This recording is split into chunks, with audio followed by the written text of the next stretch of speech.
Le dossier de la mémoire entre la France et l'Algérie sera traité avec sagesse par les deux pays. Déclaration hier du ministre algérien des anciens combattants.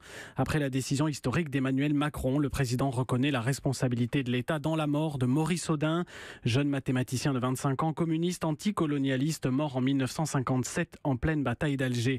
Beaucoup de réactions politiques. La gauche salue, alors que le Rassemblement national, par la voix de sa présidente Marine Le Pen, parle d'un acte, je cite, de division. Benjamin Stora est historien, président du musée de l'histoire de l'immigration.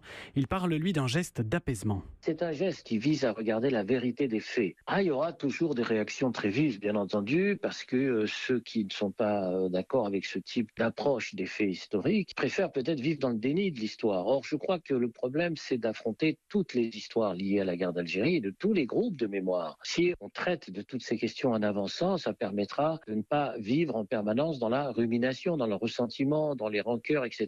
Il faut prendre appui sur ce type de déclaration pour aller plus loin. Emmanuel Macron appartient à une génération qui n'est pas encombrée par un passé historique politique qui a été mêlé à la guerre d'Algérie, de droite comme de gauche. Et donc il n'y a pas cette sorte de tyrannie de mémoire autour de cette question. Ça permet d'essayer d'aller vers une sorte d'apaisement ou de réconciliation des mémoires. L'historien Benjamin Stora au micro Europe 1 de Sébastien Krebs. Emmanuel Macron qui a aussi annoncé l'ouverture des archives de la guerre d'Algérie sur le sujet des disparus civils et militaires algériens et français.